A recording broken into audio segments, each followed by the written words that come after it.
Halo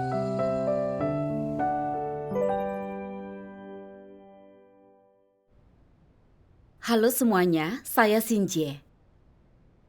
Pada akhir zaman, Tuhan Yang Maha Kuasa yang berinkarnasi telah menampakkan diri untuk mengungkapkan kebenaran. Ini telah ditampilkan di internet dan mengguncang dunia. Karena semakin banyak orang menyelidiki penampakan dan pekerjaannya. Jelas, Tuhan yang datang berinkarnasi dan mengungkap kebenaran sepenuhnya memperlihatkan kuasa firman dan kemahakuasaan Tuhan. Ketika mereka menyelidiki jalan yang benar, banyak orang memahami firman yang diungkapkannya itu berotoritas, berkuasa, bahwa semuanya adalah kebenaran dan dari Tuhan, dan mereka diyakinkan tanpa keraguan lagi. Namun, ketika mendengar Kristus akhir zaman Tuhan yang Maha Kuasa adalah perempuan, banyak yang tidak setuju dan tidak mau menerima Dia. Mereka berpikir, ketika Tuhan Yesus datang, Dia adalah laki-laki. Roh Kudus juga bersaksi, Tuhan Yesus adalah anak yang dikasihi. Alkitab juga memuat catatan itu. Jadi ketika Tuhan datang kembali, Dia akan menjadi laki-laki menurut gambar Tuhan Yesus orang Yahudi. Dia takkan menjadi perempuan.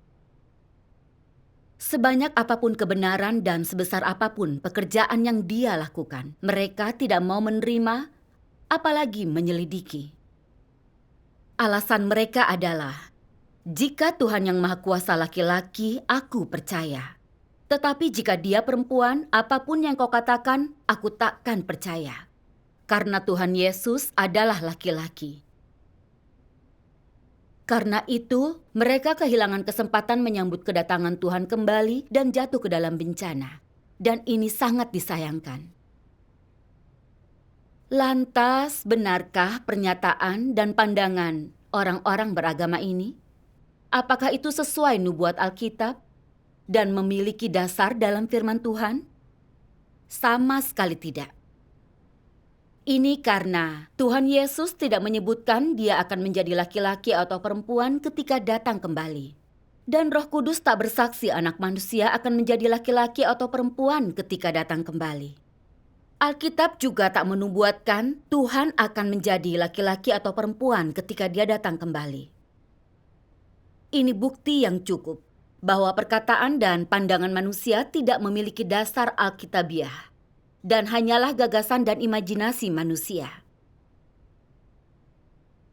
Banyak orang bertanya, mengapa Tuhan yang berinkarnasi pada akhir zaman adalah perempuan dan bukan laki-laki? Saya akan bagikan beberapa pemahaman saya tentang pertanyaan ini. Banyak nubuat dalam Alkitab tentang Tuhan akan berinkarnasi sebagai anak manusia pada akhir zaman. Tetapi tidak disebutkan Tuhan akan menjadi laki-laki atau perempuan ketika datang kembali pada akhir zaman. Hanya disebutkan kedatangan anak manusia datang, dan anak manusia saat hari kedatangannya tiba. Kini Tuhan yang Maha Kuasa datang mengungkapkan kebenaran dan melakukan penghakiman pada akhir zaman yang menggenapi semua nubuat ini. Namun orang-orang terkejut ketika mendapati Kristus akhir zaman adalah perempuan. Ini tidak cocok dengan gagasan kita.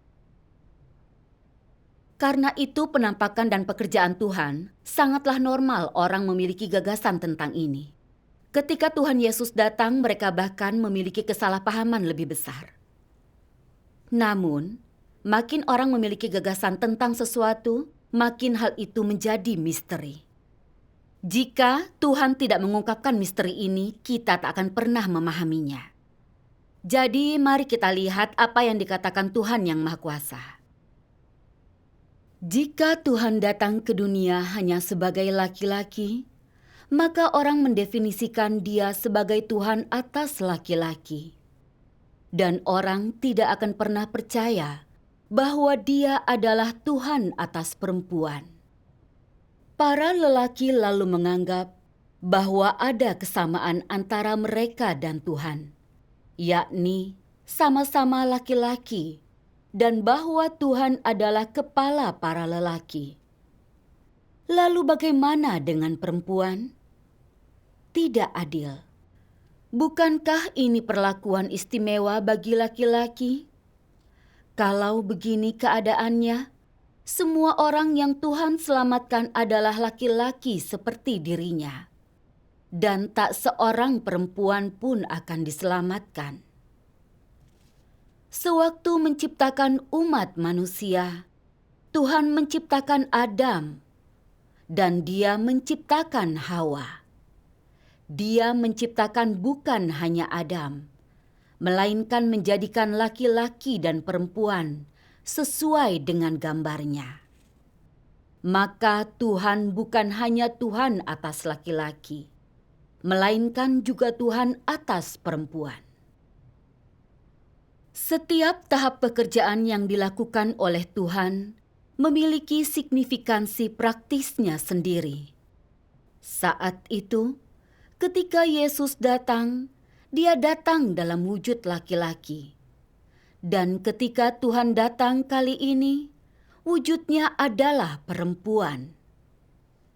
Dari sini, engkau bisa melihat bahwa ciptaan Tuhan baik laki-laki maupun perempuan dapat digunakan dalam pekerjaannya. Dan baginya tidak ada perbedaan gender.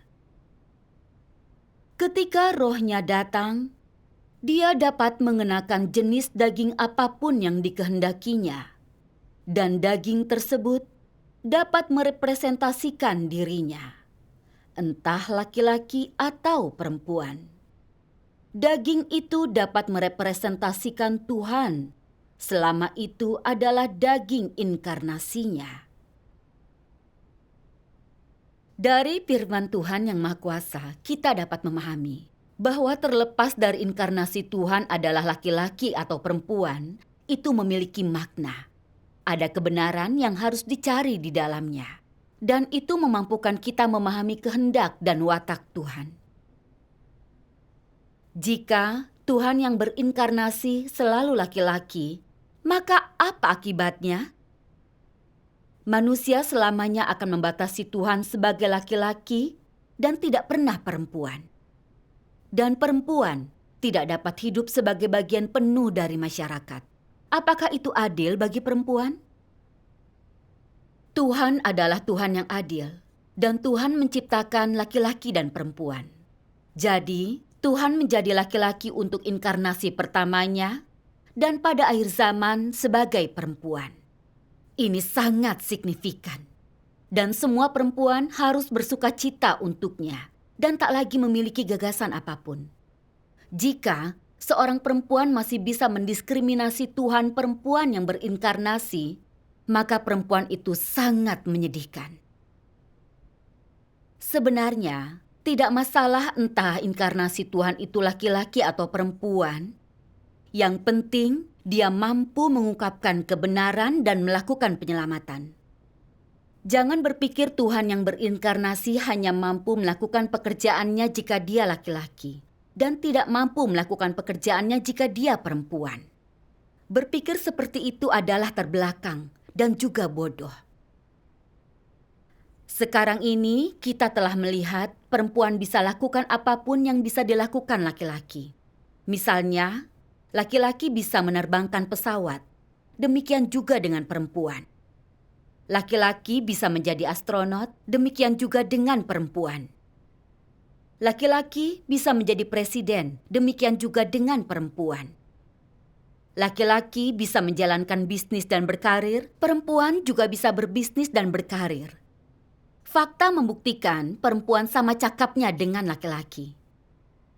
Lalu mengapa Tuhan yang berinkarnasi hanya bisa laki-laki dan tidak bisa perempuan? Lihatlah Tuhan yang Maha Kuasa yang telah mengungkapkan banyak kebenaran dan melakukan banyak pekerjaan. Apa menjadi perempuan menghalangi pekerjaannya? Pekerjaan penghakiman Tuhan yang Maha Kuasa lebih besar daripada pekerjaan yang dilakukan Tuhan Yesus. Tuhan yang Maha Kuasa telah mengungkapkan kebenaran lebih banyak dan lebih dalam daripada Tuhan Yesus. Fakta-faktanya jelas bagi semua orang. Jadi mengapa orang tak bisa mengakuinya? Berapa banyak perempuan yang ditindas didiskriminasi, dan menderita di dunia sekarang ini, mereka harus memiliki status yang sama dengan laki-laki dan membutuhkan keselamatan dan kebebasan. Siapa yang bisa selamatkan teman-teman perempuan kita? Kini, Tuhan yang Maha Kuasa telah datang, dan Dia telah mengungkapkan kebenaran untuk menghakimi dunia dan umat manusia yang jahat ini. Banyak perempuan telah melihat Tuhan yang Maha Kuasa yang berinkarnasi adalah perempuan, mampu mengungkapkan kebenaran dan melakukan penghakiman, dan karenanya merasa bangga menjadi perempuan. Mereka telah memperoleh rasa kemerdekaan dan kebebasan. Mereka merayakan dan memuji Tuhan yang Maha Kuasa. Tuhan datang berinkarnasi sebagai perempuan, menunjukkan watak benar Tuhan. Hanya Tuhan yang mengasihi umat manusia dan benar-benar mampu memperlakukan manusia dengan adil. Tuhan sangat baik. Sekarang, mari pertimbangkan masalah lain. Tuhan Yesus laki-laki sanggup menanggung dosa manusia dan menyelesaikan pekerjaan penebusan dengan disalibkan. Jika Tuhan Yesus datang sebagai perempuan, akan sanggupkah Dia menyelesaikan pekerjaan penebusan dengan disalibkan? Dia pasti akan sanggup melakukannya. Inkarnasi Tuhan berarti Roh Tuhan mengenakan daging manusia. Dan entah daging ini laki-laki atau perempuan, Dia adalah Tuhan itu sendiri. Dia mengungkap kebenaran, melakukan pekerjaan, semuanya dilakukan dan dikendalikan oleh Roh Tuhan. Karena itu, entah daging inkarnasi Tuhan adalah laki-laki atau perempuan, Dia layak untuk mewakili identitas Tuhan dan melakukan pekerjaan Tuhan. Dan akhirnya pekerjaan itu akan selesai dan Tuhan memperoleh kemuliaan. Seperti kata Tuhan yang Maha Kuasa. Jika Yesus menampakkan diri sebagai perempuan ketika Dia datang, dengan kata lain, jika seorang bayi perempuan dan bukan bayi laki-laki yang dikandung oleh Roh Kudus, tahap pekerjaan itu akan sama saja diselesaikan. Jika itu masalahnya, tahap pekerjaan saat ini akan diselesaikan oleh seorang laki-laki sebagai gantinya. Tetapi pekerjaan itu akan sama saja diselesaikan. Pekerjaan yang dilakukan di setiap tahap memiliki makna pentingnya sendiri. Tidak ada tahap pekerjaan yang diulangi atau yang bertentangan satu sama lain. Ini berarti tidak masalah daging yang berinkarnasi itu laki-laki atau perempuan. Selama dia mampu mengungkap kebenaran, menyelesaikan pekerjaan Tuhan, menyucikan dan menyelamatkan manusia, Dia adalah Tuhan yang berinkarnasi. Jika orang berpikir Tuhan yang berinkarnasi hanya bisa laki-laki dan bukan perempuan, bukankah ini murni hasil gagasan dan imajinasi manusia? Apakah mereka pikir Tuhan hanya menciptakan laki-laki? Karena Tuhan yang berinkarnasi adalah perempuan, sebanyak apapun kebenaran yang Dia ungkap atau sebesar apapun hasil pekerjaannya, orang tak mengakui atau menerima Dia. Bukankah ini murni karena orang menolak dan mendiskriminasi perempuan? Bukankah ini salah satu watak rusak manusia? Manusia tidak berhak memilih cara Tuhan menampakkan diri dan bekerja. Selama Dia inkarnasi Tuhan, mengungkapkan kebenaran dan melakukan pekerjaan Tuhan, entah daging itu laki-laki atau perempuan, orang harus menerima dan taat. Ini adalah jalan yang masuk akal dan bijaksana.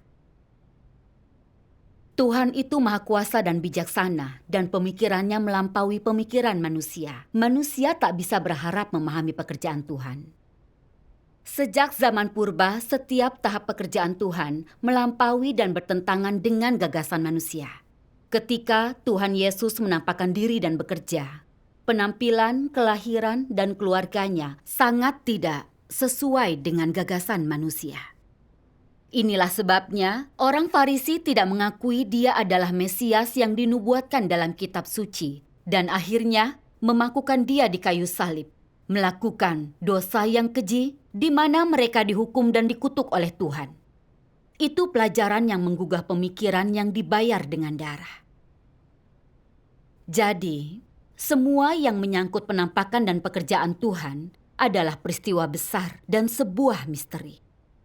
Jika orang tidak mencari kebenaran, bersikeras berpegang pada gagasan mereka dan dengan entengnya mengkritik dan memutuskan, mereka sangat mungkin menyinggung watak Tuhan.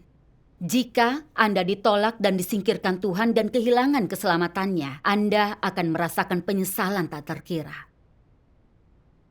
Sekarang ini, masih ada banyak orang yang tidak mau menerima penampakan dan pekerjaannya pada akhir zaman karena dia perempuan.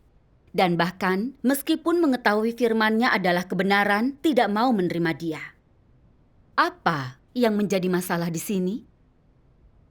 Mengapa gagasan orang-orang ini begitu kuat?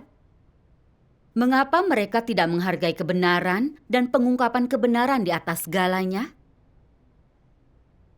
Sebagai bagian dari umat manusia yang adalah makhluk ciptaan, kita harus memperlakukan Tuhan dan pekerjaannya dengan sepatutnya. Jika kita tahu Tuhan yang Maha Kuasa adalah Tuhan yang berinkarnasi dan tahu betul firman yang diungkapkannya adalah kebenaran, tetapi tetap berpegang pada gagasan kita dan tak mau menerima dia karena dia perempuan, ini adalah masalah yang sangat serius. Melakukan hal ini berarti menolak dan menentang Tuhan. Menolak mengakui Tuhan yang berinkarnasi atau kebenaran yang dia ungkapkan juga bukan masalah gagasan dan imajinasi belaka. Itu menjadikan Anda anti-Kristus, musuh Tuhan dan orang yang harus dikutuk. Seperti dikatakan dalam kitab suci, karena banyak penyesat masuk ke dalam dunia yang tidak mengaku bahwa Yesus Kristus datang dalam daging. Ini adalah penipu dan anti-Kristus. Setiap roh yang tidak mengaku Yesus Kristus datang dalam daging bukan berasal dari Tuhan. Ini adalah roh anti-Kristus.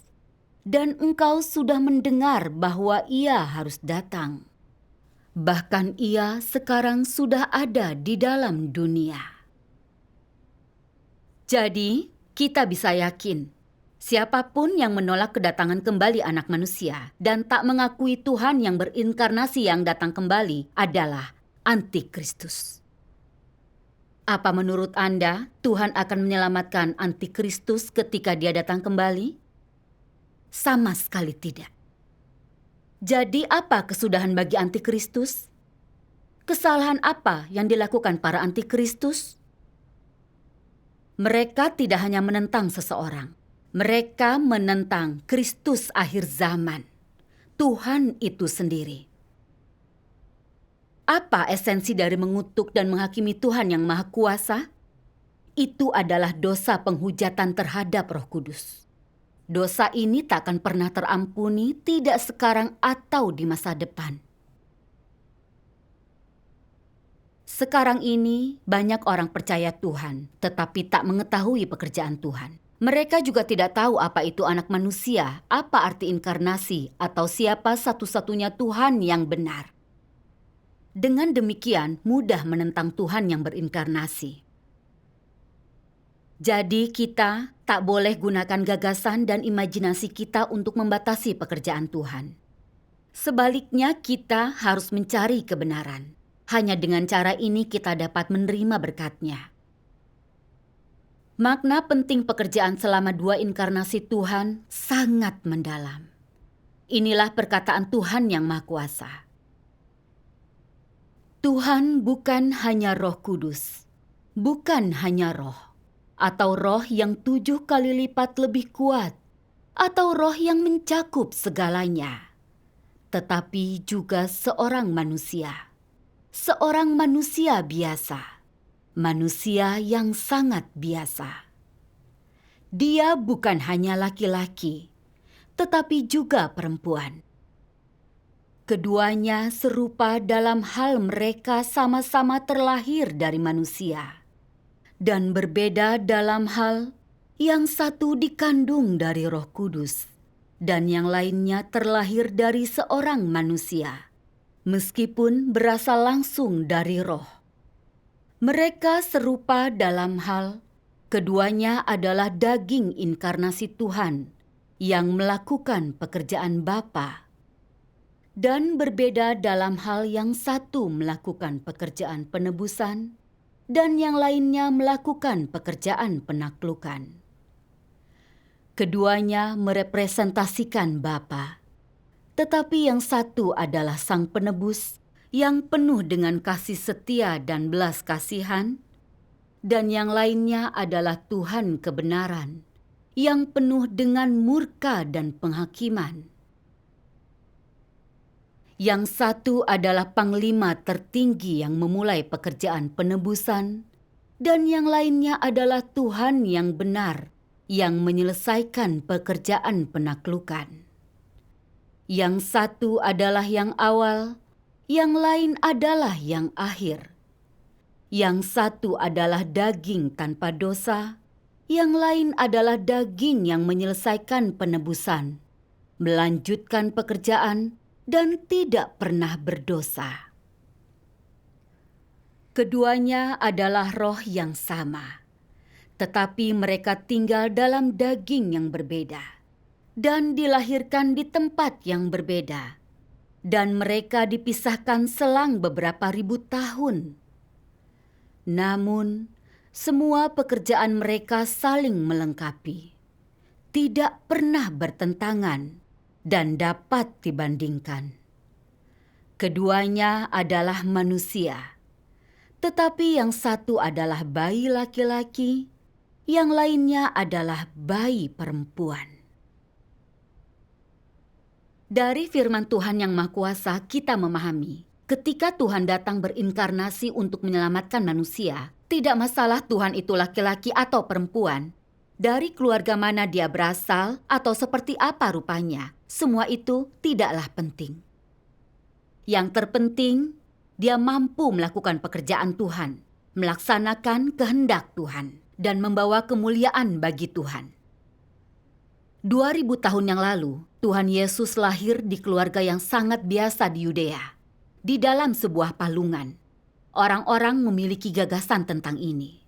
Mereka semua menilai Tuhan Yesus sebagai anak tukang kayu dari Nazaret.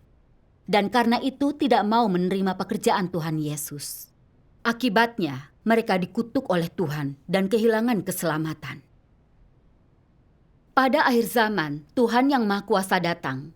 Dia lahir dari keluarga biasa dan memiliki penampilan orang Asia.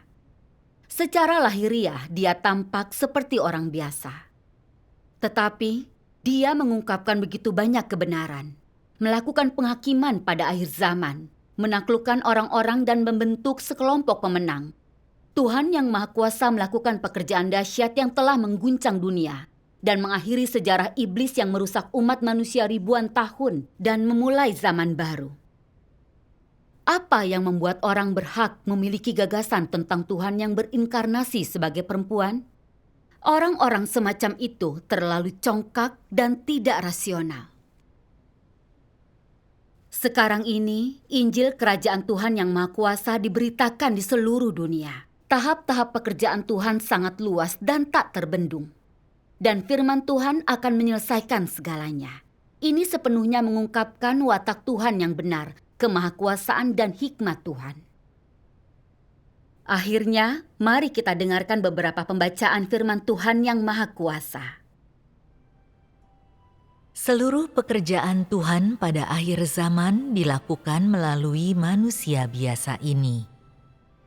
Dia akan mengaruniakan segalanya kepadamu, dan bahkan dia akan dapat memutuskan apapun yang berkaitan denganmu. Bisakah seorang manusia seperti ini menjadi apa yang kau yakini sebagaimana adanya dia? Seorang manusia yang begitu sederhana sampai-sampai tak layak disebutkan? Tidakkah kebenarannya cukup untuk meyakinkanmu sepenuhnya? Tidakkah kesaksian tentang perbuatan-perbuatannya cukup untuk meyakinkanmu sepenuhnya? Atau bukankah jalan yang dia berikan kepadamu layak untuk kau tempuh? Akhirnya, apa gerangan yang menyebabkan engkau semua membenci dan membuangnya, serta menjauh darinya? Manusia inilah yang mengungkapkan kebenaran. Manusia inilah yang membekali kebenaran, dan manusia inilah yang memberimu jalan untuk kau tempuh. Mungkinkah engkau masih tidak dapat menemukan jejak-jejak pekerjaan Tuhan di dalam kebenaran-kebenaran ini? Tanpa pekerjaan Yesus, umat manusia tidak mungkin turun dari kayu salib, tetapi tanpa inkarnasi yang sekarang ini, orang-orang yang sudah turun dari kayu salib tidak akan pernah bisa mendapatkan perkenanan Tuhan atau memasuki zaman yang baru.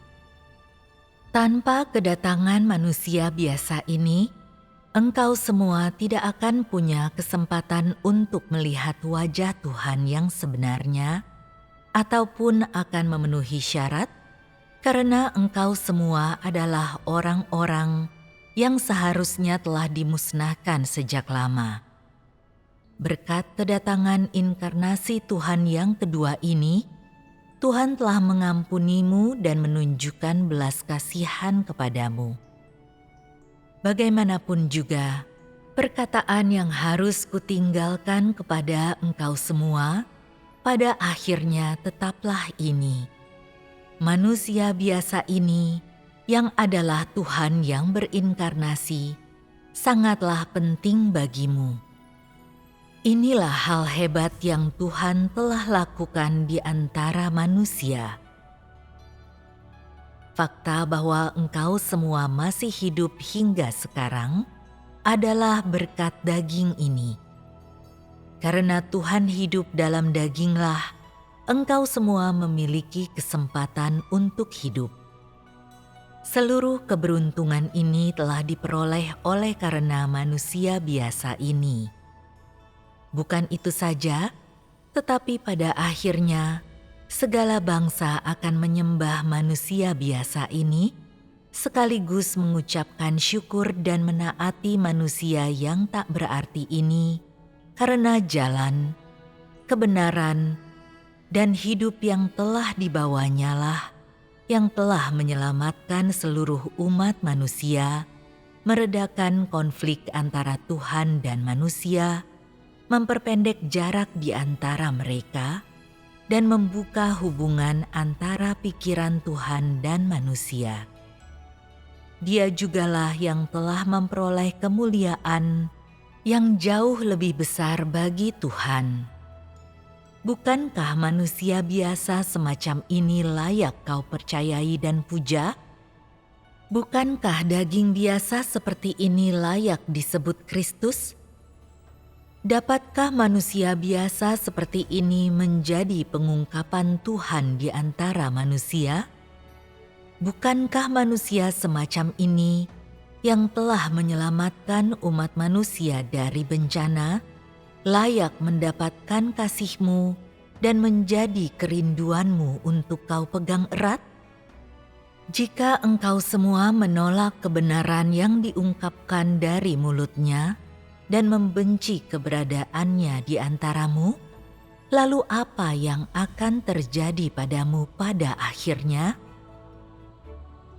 Di zaman kerajaan, Tuhan menggunakan firman untuk menghantarkan zaman yang baru, mengubah sarananya dalam bekerja, dan melakukan pekerjaan untuk seluruh zaman itu. Inilah prinsip yang Tuhan gunakan untuk bekerja di zaman firman. Dia menjadi daging untuk berbicara dari perspektif yang berbeda, sehingga manusia dapat sungguh-sungguh melihat Tuhan, yaitu firman yang menampakkan diri dalam rupa manusia, serta dapat memandang hikmat dan keajaibannya. Pekerjaan semacam itu dilakukan agar lebih mencapai tujuan menaklukkan, menyempurnakan dan menyingkirkan manusia yang merupakan makna sebenarnya dari penggunaan firman untuk bekerja di zaman firman. Melalui firman ini, orang-orang menjadi tahu akan pekerjaan Tuhan, wataknya, esensi manusia dan apa yang seharusnya manusia masuki. Melalui firman, pekerjaan yang hendak Tuhan kerjakan di zaman firman menghasilkan buah secara keseluruhan. Melalui firman ini, orang-orang disingkapkan, disingkirkan, dan diuji. Orang telah menyaksikan firman Tuhan, mendengar firman ini, dan mengenali keberadaan firman. Akibatnya, mereka akhirnya percaya akan keberadaan Tuhan, kemahakuasaan dan hikmat Tuhan, serta kasih-Nya bagi manusia dan keinginannya untuk menyelamatkan manusia. Kata firman itu mungkin sederhana dan lumrah, tetapi firman yang diucapkan dari mulut Tuhan yang berinkarnasi mengguncang alam semesta. Firman itu mengubah hati, gagasan dan watak lama manusia, serta mengubah cara seluruh dunia biasanya menampakkan diri. Selama berabad-abad, hanya Tuhan pada masa sekarang yang telah bekerja dengan cara ini, dan hanya Dia yang berbicara serta datang untuk menyelamatkan manusia dengan cara demikian. Mulai saat ini dan seterusnya, manusia hidup di bawah bimbingan firman Tuhan, digembalakan dan dibekali oleh firman-Nya. Orang hidup di dunia firman Tuhan, di tengah-tengah kutuk dan berkat dari firman Tuhan, dan bahkan ada lebih banyak orang yang telah hidup di bawah penghakiman dan hajaran firman-Nya. Firman dan pekerjaan ini semuanya demi keselamatan manusia, demi memenuhi kehendak Tuhan, dan demi mengubah penampakan asli dari dunia ciptaan lama. Tuhan menciptakan dunia dengan menggunakan firman. Dia menuntun manusia di seluruh alam semesta dengan menggunakan firman, dan Dia menaklukkan dan menyelamatkan mereka dengan menggunakan firman. Pada akhirnya, Dia akan menggunakan firman untuk membawa seluruh dunia lama pada kesudahannya, dan dengan demikian merampungkan keseluruhan rencana pengelolaannya. Aku pernah dikenal sebagai Yahweh. Aku juga pernah dipanggil Mesias, dan orang-orang pernah memanggilku Yesus Sang Juru Selamat dengan kasih dan penghormatan. Kendati demikian, saat ini aku bukan lagi Yahweh ataupun Yesus yang dikenal orang di masa lampau itu. Aku adalah Tuhan yang datang kembali pada akhir zaman, Tuhan yang akan membawa zaman ini menuju akhir. Akulah Tuhan itu sendiri yang bangkit dari ujung bumi, syarat dengan keseluruhan watakku, dan penuh dengan otoritas, hormat, serta kemuliaan.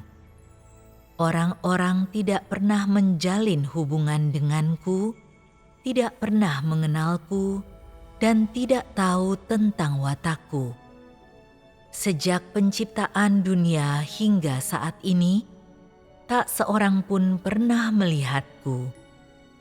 Inilah Tuhan yang menampakkan diri kepada manusia pada akhir zaman, tetapi tersembunyi di antara manusia.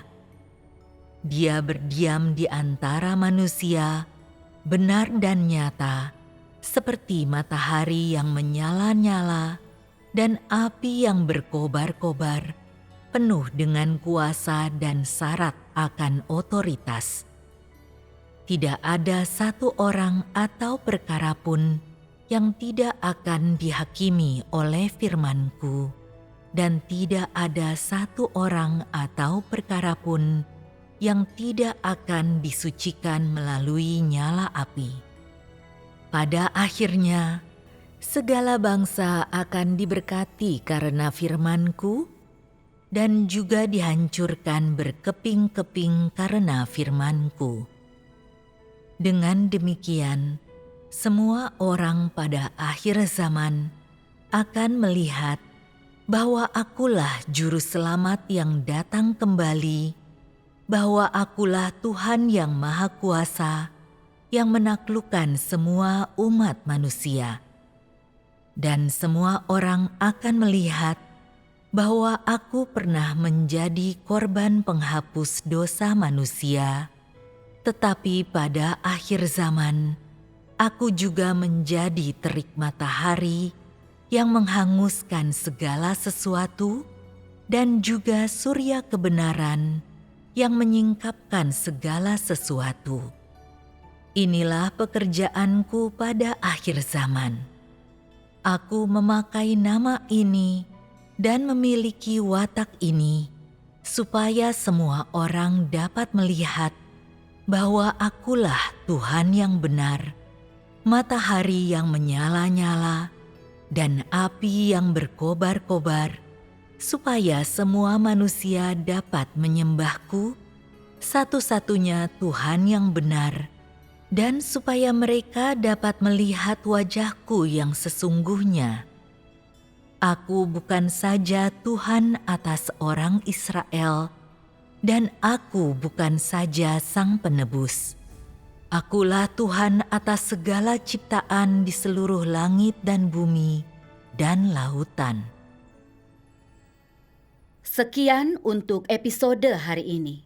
Terima kasih telah menyaksikan. Jika ingin tahu lebih lanjut tentang kebenaran penampakan dan pekerjaan Tuhan pada akhir zaman, atau jika ada pertanyaan, silakan menulis pesan di bawah video ini. Sampai jumpa di episode berikutnya.